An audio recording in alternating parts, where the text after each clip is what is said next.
Can we actually stop aging? Is there a real chance you can live to 100 or even be immortal? Or is that just something wellness influencers tell you to sell a supplement? Right now, science is closer to answering that. I get this asked constantly. Can we slow down aging? Can we reverse it? Is there a pill, some blood test, some hack that can add years to my life? So today I'm answering the 10 biggest longevity questions the internet keeps asking. And some of the answers might completely change how you think about your own aging. So now starting with the very first on. Do supplements really help you live longer? They are mostly a hype. If you're hoping there's a pill for longer life, I have to be honest with you, there is not. In a long-term research, daily multivitamin users did not end up living longer than other people on the planet who took nothing at all. Some actually did worse. So here's the real difference though. Nutrients from real food are linked to a longer life. The exact same nutrients from a bottle are not. Your body seems to want food, not capsules. You got to understand that. Is it too late to start improving longevity after 50 or 60? No. And this might be the most important thing you hear in this whole video. A study followed older adults with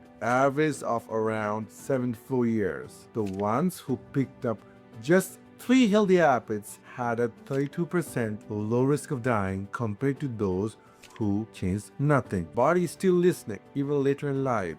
It is never late to start. It is only late once you stop trying. But what is biological is, and should I actually test it? Your biological age is how old your body behaves, not how old your birth certificate says you are. Two people can be 50 years old on paper and have completely different bodies underneath. One might function like 40 and the other like 60. Here's my honest opinion. Be careful with these tests. A review of 81 different aging tests found that 38% of those tests had no real scientific validation behind them. Right now, use them for motivation, not for medical decision or medical estimation. If something can motivate you, why not? Why do some people look younger than their age? Is it genetics or just lifestyle? It's actually both. And genetics carries slightly more weight, roughly around 50 to 60%.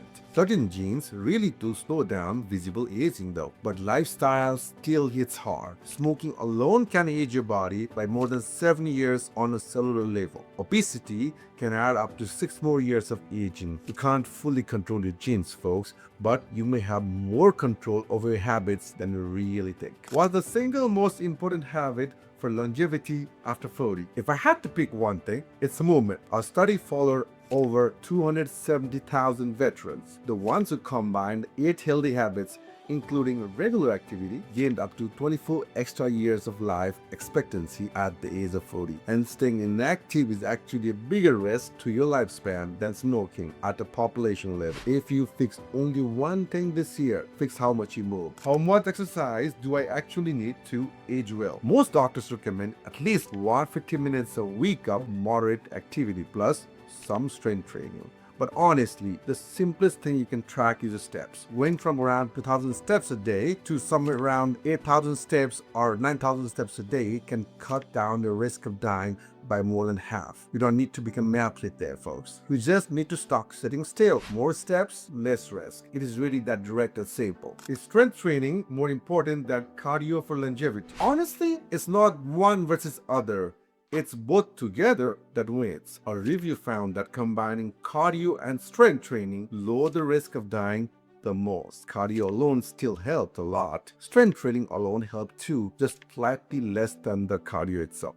But people who can do both lower the risk of dying by up to 46% compared to people who did neither. So now I know the numbers. Stop picking a side, walk and lift it. It really helps. Can poor sleep shorten your life even if you eat well and exercise? Yes, poor sleep can shorten your life. This one surprises people, right? Sleeping less than 7 hours a night raises the risk of dying by almost 14%. And sleeping too much more, like more than 9 hours, is linked to an even higher risk. So it's not just about hours either. Poor quality of sleep, tossing all night, waking up often at night, and an irregular schedule for sleep that alone raises the risk too. What blood tests should people over 40 get actually checked. If you mean regular routine blood tests for people after 40, I have a simple checklist: a lipid panel for cholesterol, fasting blood glucose or A1C for blood sugar, kidney function to creatinine and GFR, a complete blood count, electrolytes, thyroid levels, and a one-time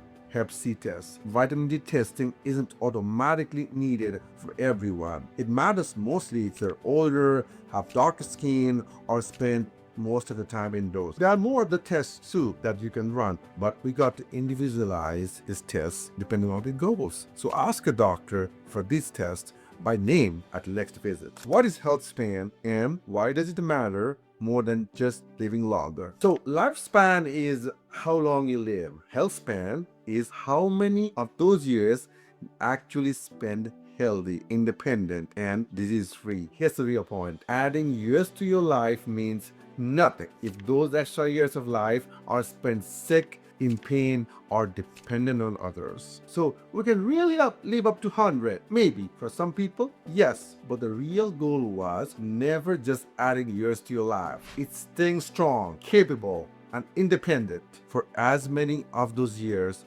as possible. And that's it. All of the 10 questions. Here's what I want you to take from this.